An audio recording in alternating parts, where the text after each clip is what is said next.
1 o'clock Eastern time. So I want to welcome you all here today. I'm so glad that you were all able to make it. So I wanted to just thank you for joining today again. And hang on a second, sorry. Can you guys see a full screen now? Okay. Okay, great. Thank you, thank you, thank you. All right, so my name is Christine Boker. I am the K-12 Program Director here at QM, and I'm really excited today to be facilitating this webinar. So if you haven't already, go ahead and tell us where you are located in the chat. I'm located here in Maryland. So, and it is a sunshiny day. I think we're supposed to get some showers later. Great. Oh my gosh, what representation. Awesome. All over, all over, all over.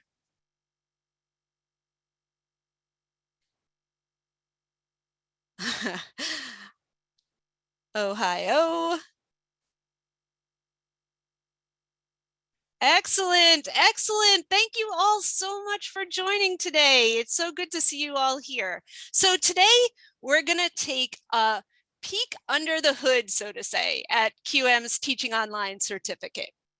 So I just wanted to go over real quickly the objectives that we have. So when you'll leave, you'll be able to identify the requirements to earn your Teaching Online certificate. You'll be able to identify the competencies addressed in each workshop. You'll be able to describe the TOC workshop learning experience and explain the registration process. All right, so what makes you stand out? So maybe it's your curly locks. I have a feeling that a good friend of mine, Linda Schwartz, might be here. She would say it's her curly locks.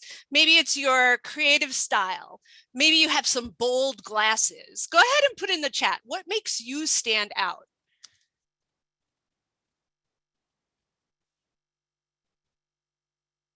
Actually, yes. And I don't think we are recording it. So we are going to record this. Hang on a second.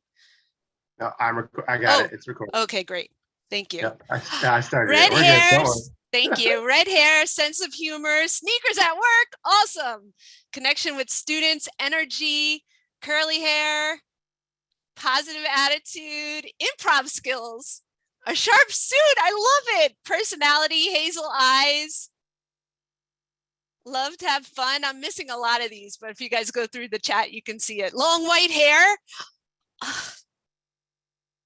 I love this group. You guys sound fabulous. Accent, definitely. Smile, bad jokes. Oh my gosh. Great. So maybe it's all of those things, but just maybe it's also your exceptional online facilitation skills. Maybe, but maybe not, right? So whether you would consider yourself a seasoned and exceptional online facilitator, or maybe you're a novice who's starting out with a great smile and a positive attitude and a cheerful accent, the Teaching Online certificate has something for everyone, and it's tailored to helping you grow from where you are. So that's what we're going to be talking about today. So the Teaching Online certificate, it consists of 7 workshops, and we'll take a closer look at each one of them during our time together today. So for each workshop that you successfully complete, you will receive a QM digital credential. And that digital credential, it's tied to evidence that supports your mastery of each teaching competency. And I'll review those teaching competencies later, don't worry. And when you earn all 7 of the QM digital credentials, that gives you a Teaching Online certificate. But just what is a digital credential? And as I'm talking, if you guys have any questions, you could put it in the QA. I'll also be monitoring the chat, and Irene Roselli's here too to look at the QA. So she'll let me know if there's any questions in there. So I wanted to show you a little video about digital credentials, because that's one of the highlights of the Teaching Online certificate is that you get these digital credentials. So I want to show you this video from Credly. So let's just watch it real quick. Credly's digital credentialing platform helps transform knowledge, skills, and abilities into a common, verified language that empowers organizations to make more informed decisions. Examples include corporations making educated choices about their workforce, professional associations offering a valuable benefit to their members, and higher education institutions giving proof of learning into the hands of their students. Digital credentials create opportunities for individuals to get jobs and to advance in the workforce without bias by validating learning in a verified, secure way. Credly empowers organizations to properly recognize individuals for demonstrated competencies and skills. Our mission is to connect people to opportunity based on their talent and capabilities instead of self-reported achievements that only hinder the workforce. Every badge contains verifiable data that tells the world what you did or learned, who says you did or learned it, and why it matters. Every badge can be shared on social media, embedded into an email signature, resume, or website, or linked to for full visibility of one's professional story. Digital credentials are changing the way the world recognizes learning. It's time for the workforce to move beyond accepting paper certificates and diplomas and into verified, secure digital credentials. So QM has these digital credentials, and they provide official recognition of your QM roles and knowledge. So they're awarded at completion of select professional development workshops and courses. They're also given to those holding QM certified roles. So some of you here might have some of those. So QM's digital credentials, they can be shared digitally, providing visibility of your achievements, and they're backed with what's called metadata. And that metadata explains what the credential means, what it took to earn it, and when it expires. So it has all that embedded in the metadata. So this is especially beneficial today because a lot of employers list QM experience or reference specific to QM activity in their job descriptions. Credly's digital credentialing platform. Sorry. Okay, so again, for the TOC, each workshop results in a piece of evidence. And the evidence is tied to a digital credential. And then it can be made publicly available with that digital credential. So has anyone here today earned a digital credential? And I say that because the chances of that are pretty good. Because as of today, we've issued 114,619 badges. And if you've earned one of them, oh, awesome, awesome. Yes, one so far, one more in July. Yes, keep up the good work. Several through QM. Awesome. So I see lots and lots of people saying yes in the chat that they've earned one or more of them. So if you have, why don't you let us know in the chat if you found them to be beneficial to your professional career? Awesome, James. I'm glad you're here.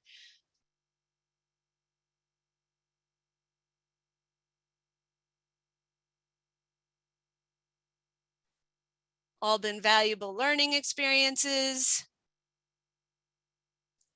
Put at the bottom of each email.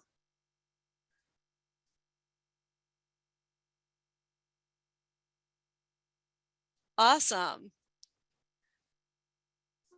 All right, Mary Jo says, I think the value is knowledge. And a lot of people using them in their signature lines. All right, great.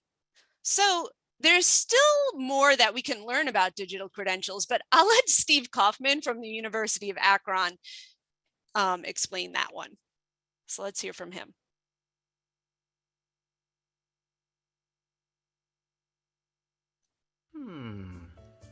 Endorse. Endorse. Endorse. I wish I knew for sure if anyone actually had these skills. Oh, great. Who's emailing me now? Cradley. What's this? Click. I've earned a new badge from Quality Matters. Oh, this is cool. Master Reviewer. Few details. Hallelujah, hallelujah, hallelujah. Share to LinkedIn. I like it. Click. Hey there, my fellow QM colleagues. Don't forget that many of the workshops and courses that you've been completing are now recognized from Quality Matters with digital credentials through Credly.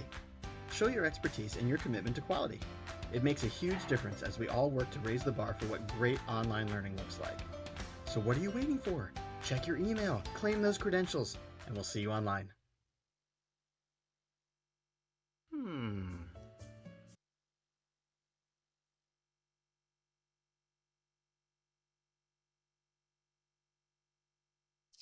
Okay, so now I know you all want to know how you can earn digital credentials from QM and how they can help you stand out in the crowd, right? So digital credentials can show that you have a recognition of the knowledge. It can provide visibility of your achievements. They're backed with metadata that explains what the credential means.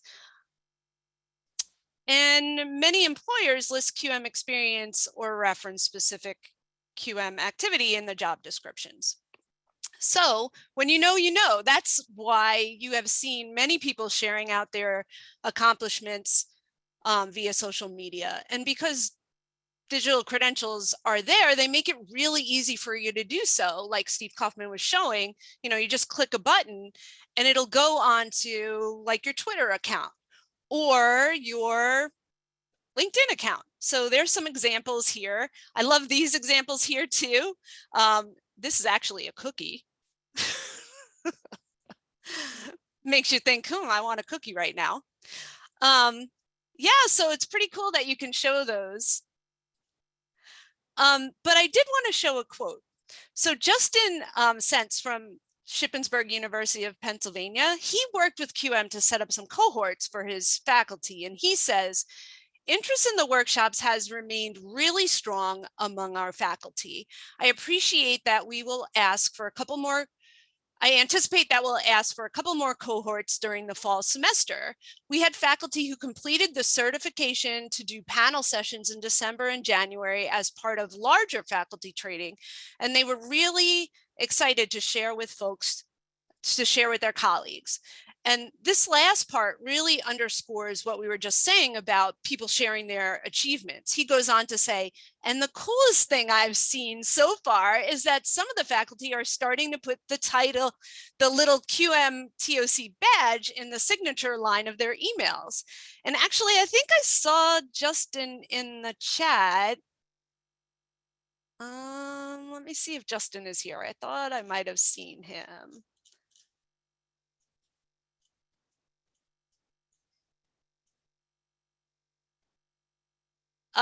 Justin says he stands by that quote. Hey, Justin, do you want to say something about that? Let me see if, Rico, can you make his mic work? Yep, 1 second. Great, thanks. Thanks for coming, Justin.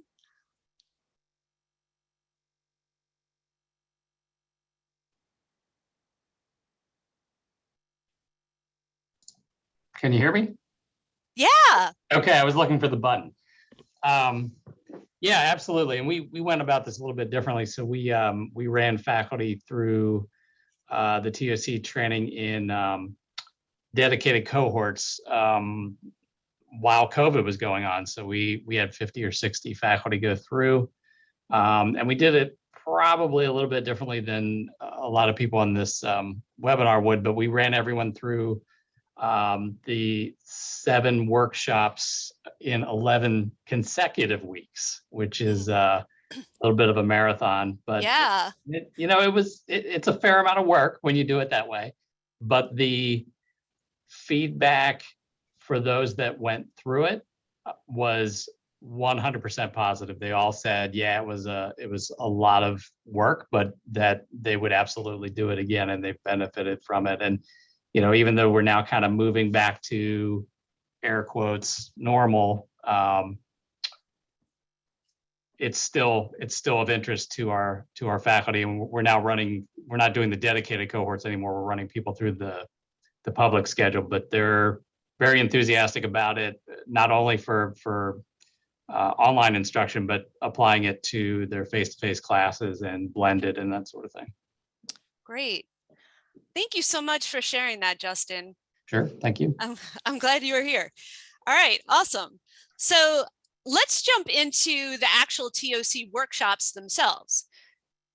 So we know that instructors will receive a QM digital credential upon successful completion of each workshop, and that is tied to the evidence that supports their mastery of each teaching competency.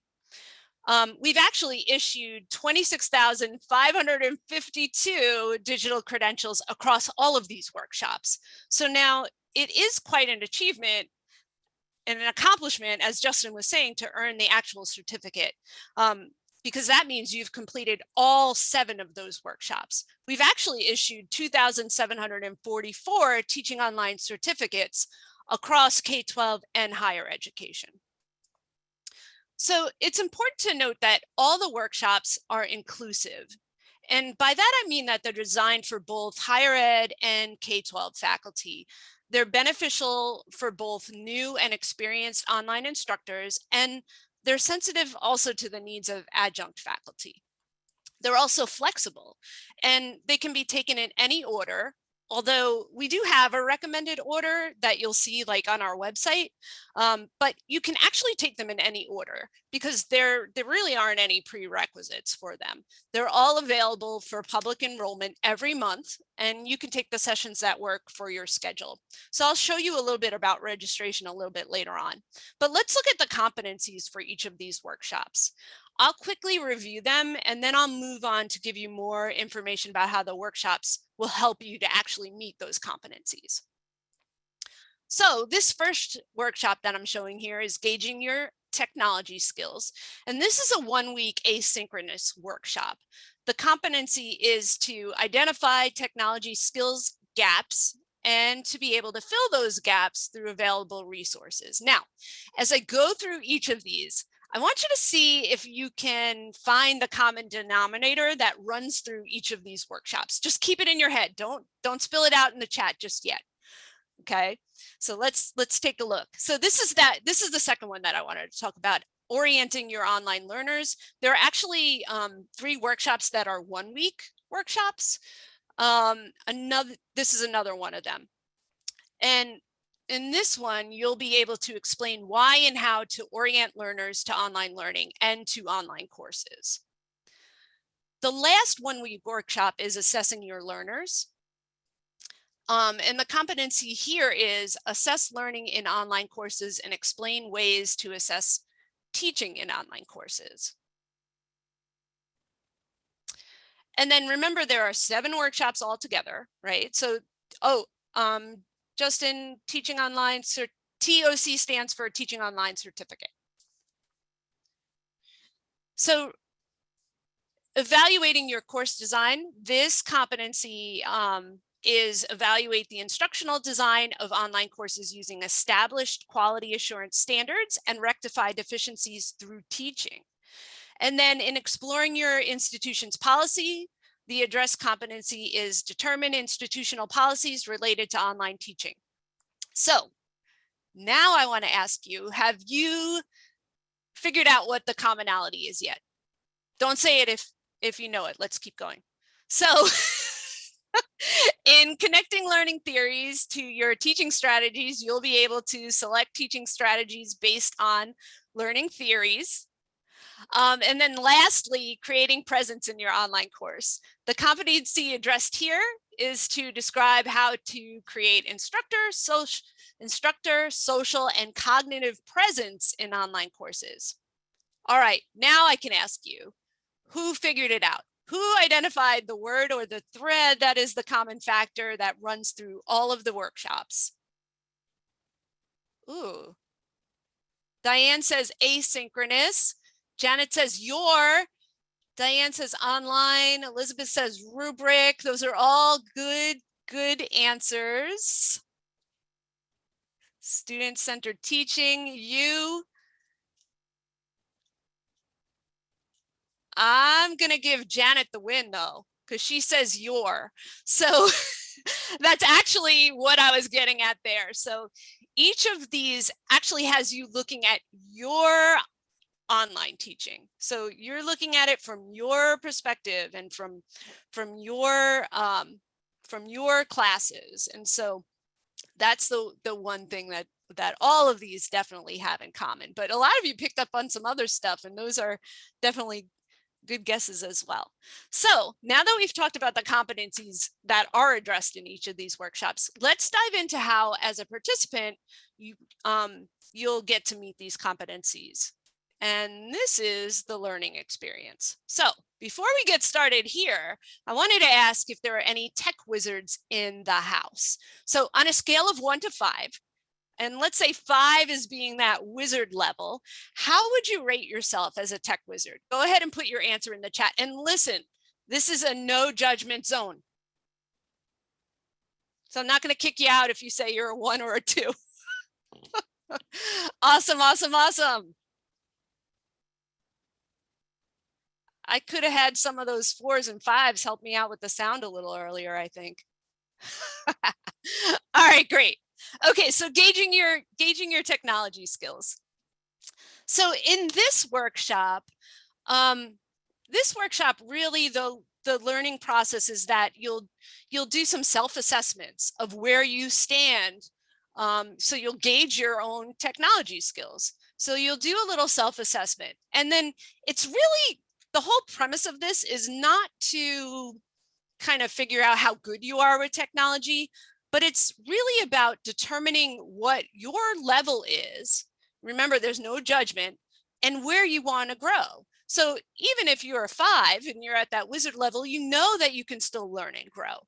So, but you don't have to be that tech wizard. So it's really self-directed, lifelong learning, the opportunity to use technology of your choice.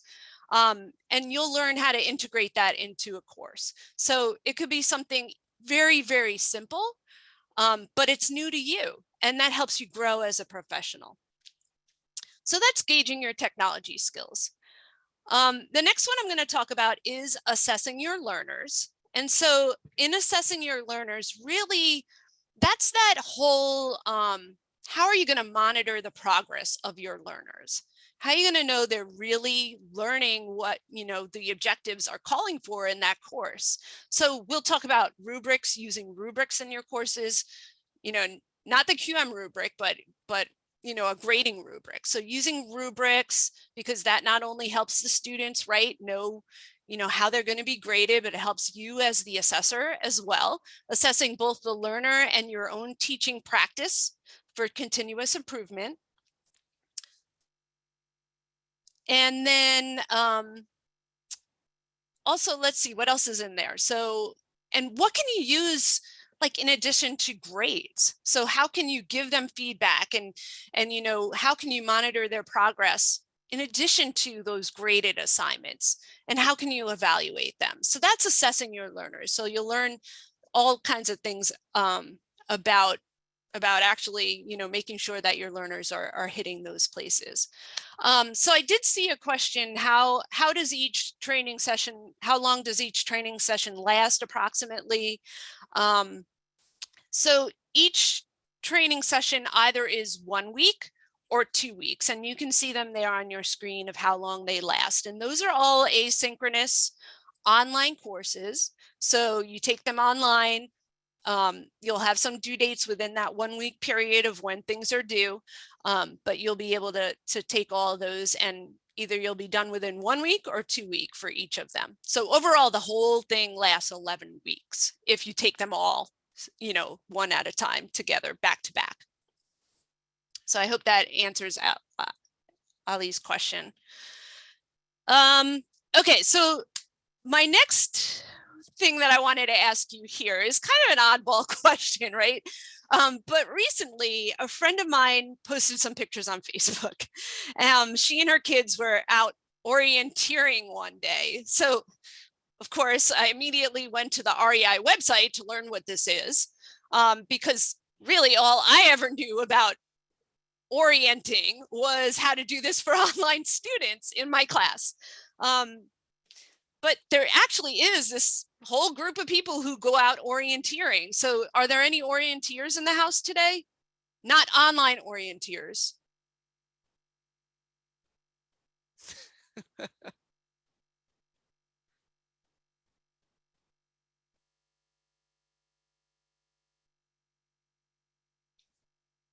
These are Susie's pictures. Susie, I would think that you would say yes, even though you would call it geocaching. I guess that's a little bit different. Awesome. So I guess there are these huge meetups for orienteering. So if you ever want to get out and use a compass and kind of roam around looking for things, you can be an orienteer too. But how many of you are online orienteers?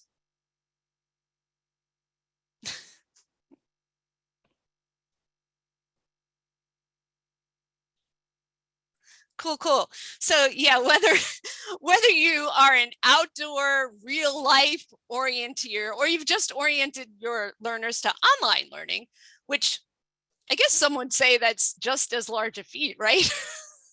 This workshop is actually, this is a good one for you. So in this orienting your online learners, this one is one of those 1 week workshops. So a quickie.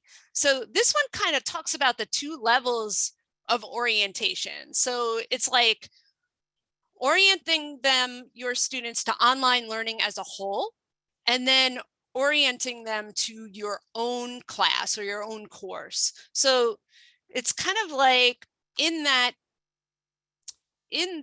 workshop, we really have you see a demo course about how that's done. So you get to take a look at a demo course and you get to look at how, the learners are oriented to online learning in that course.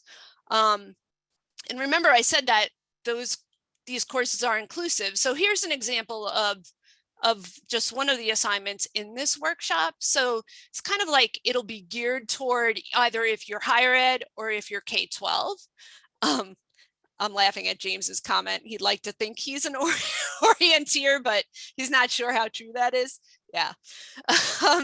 So really, they're geared towards either higher ed or K-12. So you'll be able to look at both if you want, or one or the other. So that's an example of how it's inclusive. So you'll be able to see those within the assignments in your course, in this course. So another one that I wanted to talk about is, now we'll get into the 2 week courses. So this one is creating presence in your online course. So in this one, you'll create a plan to be present. So there's a whole assignment in there where you create this presence plan. So this is going to really help you to walk away with strategies for really kind of putting that humanizing into your course. So how can you humanize it? Building that social presence, the cognitive presence, and then also the instructor presence. So you'll learn about all 3 of those presence types. And then how can you integrate that and make sure that you are doing that within your course? So that's a cool one. And then another one of those workshops within the Teaching Online certificate is this one, exploring your institution's policies. Now, whenever I think about this workshop, I think about scenarios.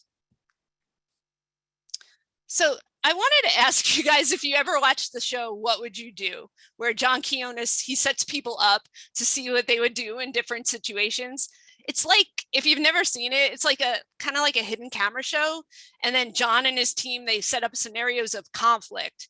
And then they watch with like millions of other people while these bystanders make a choice of what to do, if anything. It's kind of like, morally, would you make the right choice? So if you haven't seen it, I think it's on ABC or something like that.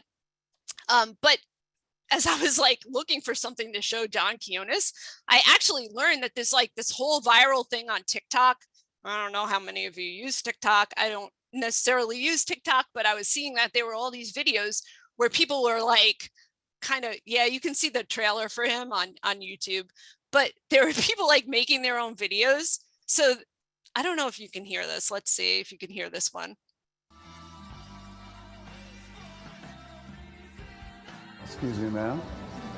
I'm John Quinones with the TV show What Would You Do? So that guy was saying, like, I guess he has a brick collection. He was like, oh, I'm going to pick up this brick, but it was really, belonged to someone. So did he really, do it? But there's John Quiones and he goes, excuse me, ma'am, I'm John Quiones.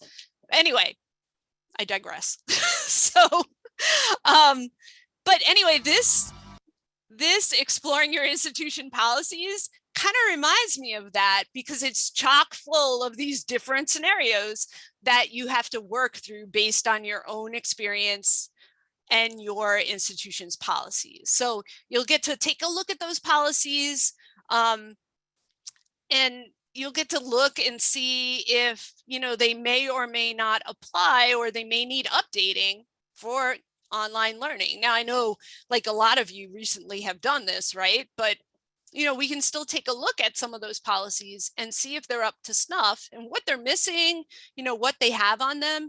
And a lot of times, and some of you might be saying, but a lot of times people who are teaching an online class, they don't really know what those policies are. And so it's really important for us to go back and revisit them every once in a while. So we'll look at policies, things like attendance, snow days, maybe, and it'll really give you a good awareness of what is there and maybe allow you to advocate even for change. So policies in the context of online and how they may need to change. So that's what this workshop is kind of all about. So let's take a look at this quick poll. So are the courses you teach, and I hear different things from different people all the time. So were they created for you? Were they created by you or by your organization? So maybe your district or your institution, they gave you that course and you just have to teach it, or were they created by you or your organization? All right, yeah. And a lot of times that's what I hear. A lot of people are putting both. Yep. Both A and B, a combination. So you may have created some of it or parts of your course, and then parts of them have been given to you, or some of the courses have been given to you. Great. Yeah. Kind of a hybrid. Yeah, thanks for putting that in the chat. Great, great, great. So the reason I asked that is because, I know that some of you do develop your own courses, but some of them get handed to you, again, probably with a nice big bow, right? But either way, it's really important that we explore the design of your course. So a lot of you know that there's this fine line between that design and delivery. I could cut this right across with a line, right? So there's the design on top and delivery at the bottom. But the design actually plays such a big impact on how you might deliver your course. So this workshop is really important because it allows you to really learn instructional design fundamentals, and it'll help you see if your course is well designed. It'll really help you crack it open and take a look at the design to see if the connection to the delivery might be there, and how there might be some gaps that you might need to overcome in your teaching.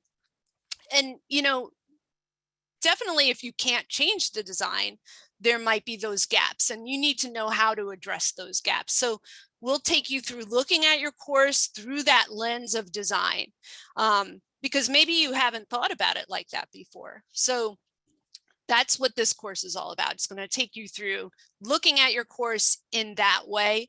And then how can you kind of, make those changes to your teaching to address those challenges. Justin says all the workshops are really good, but the EYCD one is really good for meeting faculty where they currently are and helping them elevate their course design. Great. All right. So connecting learning theories to your teaching strategies. This one, and I'm just kind of putting them in any order. Remember, you can take them in any order you want. Connecting learning theories to your teaching strategies. So in this one, we explore different learning theories, and we apply those theories to your own teaching. So this is kind of like the missing piece. Learning theories, how people learn and how that impacts how you teach. So are you really reaching all of your diverse learners? And we'll show you how you can kind of use a mix of those theories, kind of depending on what you're teaching. So one really isn't necessarily better than the other. And we'll talk about pedagogy. It's that pedagogy andragogy kind of thing. So should we teach people differently? It's theory-based, but it is very applicable. So I don't want you to be scared off by it being theory-based. So it's really going to give you those different theories and ideas that maybe you haven't considered. So this is another really interesting one. So I have another quote here, and I actually think I saw Amy here as well. So I'm just going to read this to you, and Amy, maybe you can take the mic in a minute. Oh, great. Okay, so this is Amy Crowley Gonsolin from Miami-Dade College. So she has this to say: we appreciate the high quality of the courses and see TOC as part of our overall QM implementation plan. Faculty who have taken the workshops comment on how they were well worth the effort required and that they learned more about online learning and teaching. They tell their colleagues who request the program. Okay, so Rico, are you still here? If so, can you give Amy the mic? Yep, let me find her in the participant list. One Awesome. second. Thank you. Hi So maybe you could, yeah, hi Amy, maybe you can share a little bit about, the impact that this has had on your quality and assurance implementation plan. Yeah, we've been just trying to create a culture, of QM and quality, especially in our online, although also in our blended classes. And I think this program was really great because with our faculty in particular, it was nice that it didn't make them feel like they were being evaluated. Again, you mentioned how it focuses on their course design, which obviously affects delivery, but it didn't feel like it was an attack on them. It was just a way for them to learn how to do what they were doing better. And that also everything was research-based. And as much as I might talk about good quality or what makes good quality, it helps when there's an outside organization that has done all this research and all this work to make sure that it's not just from one person's viewpoint. It actually comes from what the studies and the data show. And so I appreciate that. The only thing I would say is it definitely is a commitment of time. And for faculty who might be more used to being able to do things at their own pace, you're definitely on pace for this. It's excellent, but it definitely is something that you need to plan for and be ready to go. So, but it was excellent. Thank you. Oh, thank you, Amy. Yeah, those are really good points, especially about the research based. So it's research supported. And then the time commitment, because, and we heard that earlier. So if you do take them back to back, again, that's a commitment, and that's 11 weeks. So a lot of times when we do have institutions signing up, and individuals signing up, we'll tell them, yeah, you can take them all back to back, but know that that's 11 weeks of your time, but you can also space them out a little bit. And you might want to, wait a week before you take the next one. So you have all of those options when registering. And that's actually great, because I'm going to get to registration in a couple more minutes. Okay, so the one other thing I wanted to mention before we do get to that registration piece is that these are all the TOC workshops are actually correlated to two different standard sets. So one standard set is the online instructor skill set, and the other one is the NSQ, the National Standards for Quality Online Teaching Standards. I'll put both of these links in the chat. Give me 1 second. Okay. So hopefully you can see that in the chat. So they are correlated, so you can learn more about both of those standard sets. If you ever need to know more about the alignment between the Teaching Online certificate workshops and the standards, you can reach out to us, let us know. But both of the correlations, you know, they kind of look like this. So it'll show you, you know, how each of them meets the standards within those sets. And then now's the time where I get to get to the registration place, and then I'll take some more questions, and I'll see if I can if I can answer them, or if I can point you to the right person who can answer them. So now I know you're ready to register, right? So here's how to do that. So you'll see the Teaching Online certificate from the professional development menu. It's at the top of the QM website. So when you go to the QM website, along the top menu bar, you'll see professional development. You hit that, and underneath there's a special call out for the Teaching Online certificate. So once you hit that, you'll see the Teaching Online certificates web page. On that page, then it's going to give you two options for registering. Okay, so the first one is if you want to register for all 7 workshops at once. Now, if you do that, we call that a package registration. If you do that, you'll receive 10% off of the total of the whole thing.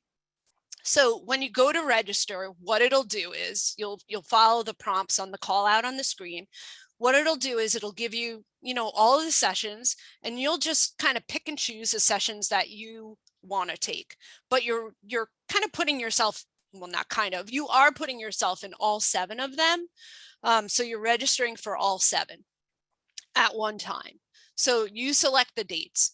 The other thing you can see here on this screen is that we can also set them up as dedicated professional development. So if you do, like Justin was saying earlier, he at first had cohorts set up for his institution for the faculty.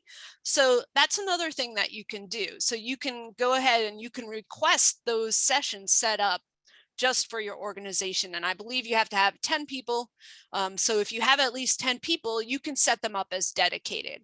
But we do have them open up publicly. So if you wanted to, you could just put those 10 people in a public session as well, and they'll learn with other people.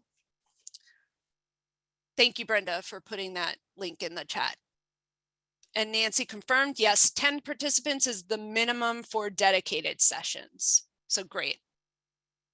And Justin says, yep, his workshops were between 10 and 20 people. So great. Okay, so, and then if you do want to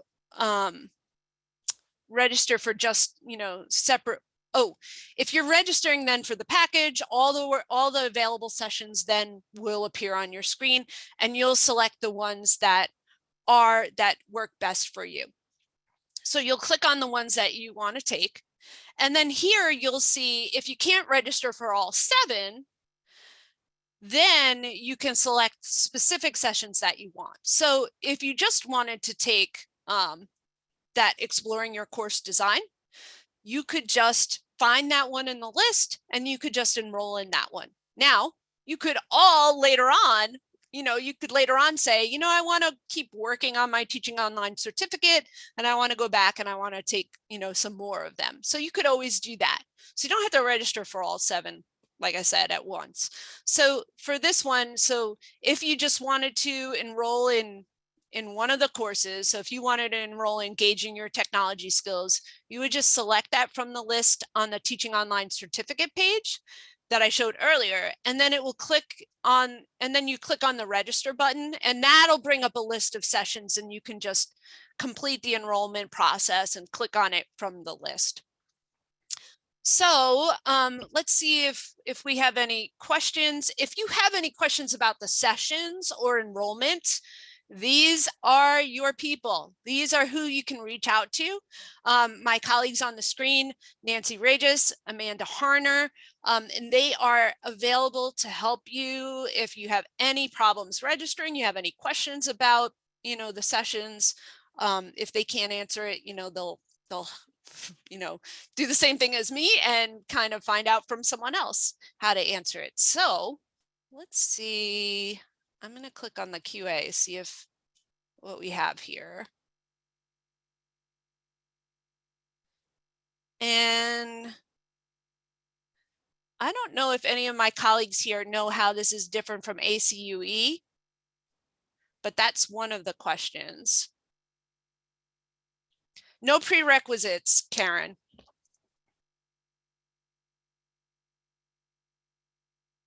Look, Irene, people are making me say prerequisites. We were saying how we stumble on that word. Yep, max enrollment 20. Any staff members who are not currently teaching, are staff members who are not currently teaching eligible to earn this certificate? Yes, I believe so, right? But do they have to, for some of them, do they have to have a course? I'm not sure. Maybe one of our people can here at QM can answer. QM digital credentials, are they free to obtain? So once you register for the course, once you register for one of the workshops, if you complete the workshop and you are marked completed, they're free. So you get those digital credentials. So no, you don't have to go back to that one question. No, you don't have to be actively teaching to take any of the workshops.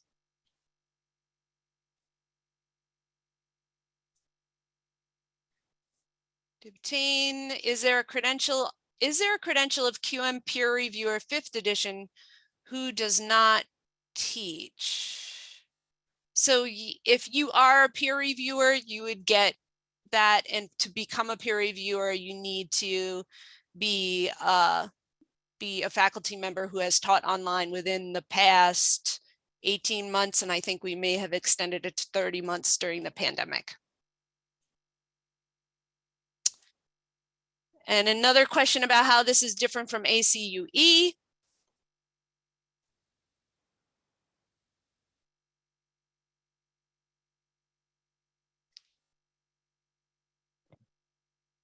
Yes, there's a price break for bundling.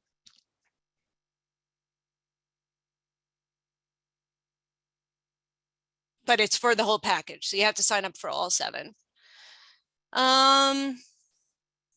Let's see here. In regards to orienting learners to online learning, should we survey students to see if they are already oriented to online learning, or should we be preemptive and assume that students need to be oriented to online learning? I would say that answer is probably found within the course or the workshop. Let's see.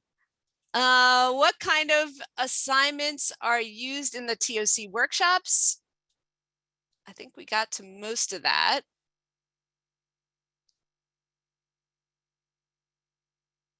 Is there a time limit for completing? Irene is answering that one.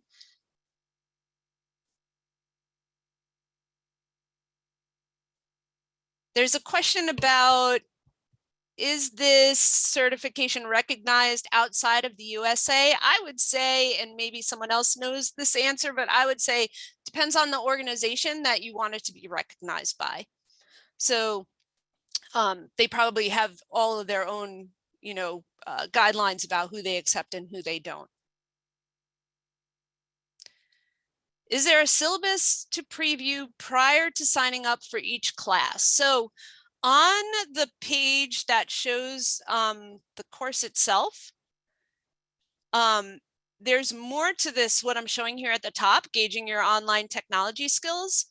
On that page, it'll talk more about the course, and it'll give you a schedule and a checklist, and you'll be able to learn more about what you're going to do and what's required and when things are, required to be submitted during the course. So that's a really good way to take another look.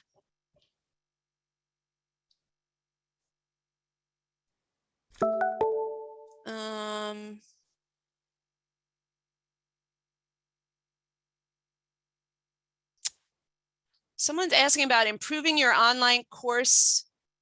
Catherine's asking, I took a QM course, improving your online course several years ago. Can I get a certificate now for having taken that? I believe all of those may have been issued, but Catherine, if you want, you can feel free to reach out to me. I'll put my email address in the chat, and I can look into that for you. And then Elizabeth asks, do we need a textbook? And that answer is actually that you did need a textbook up until anyone taking them up until the end of June. And in July, I believe July 1st, and this is from memory here, so it says on the website though, I believe after July 1st, all of the assignments do not use, they're all open source, so they don't use a, we don't use a textbook anymore. And do professors need to pay? Yes. So they're, those pricings are on the website. And then how many hours of time are typical for 1 week workshops and for 2 week workshops? I believe those hours are on the specific workshop page.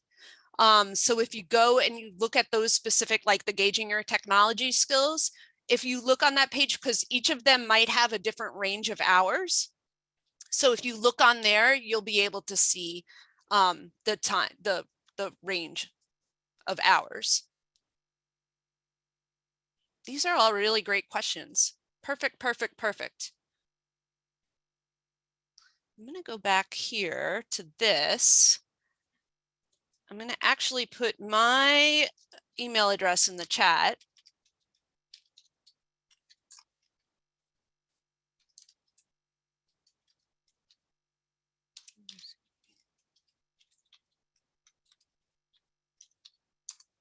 All right. So I think that about covers it. We do have a few more minutes if anybody else has questions they'd like us to answer. But other than that, I wanted to thank you all. Oh gosh, I put in my wrong email address. I'm so sorry.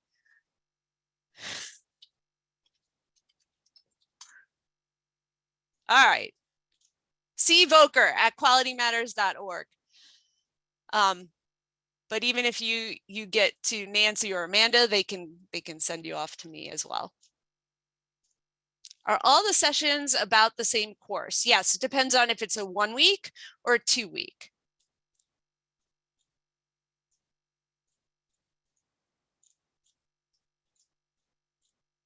I'm still looking for any questions.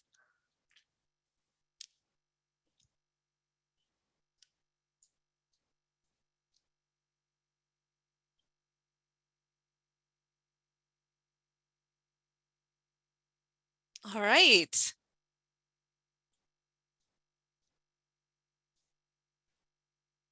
Kim says she doesn't see hours on the description page. Kim, if you want to email Nancy, I'm sure we can get that to you.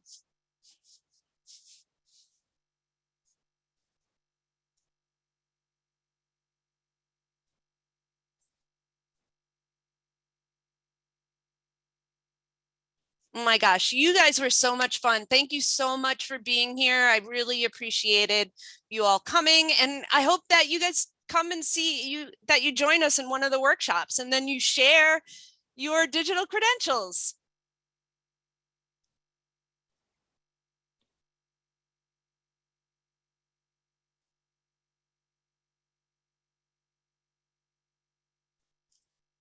Nancy says the number of hours required is listed under the what participants need section.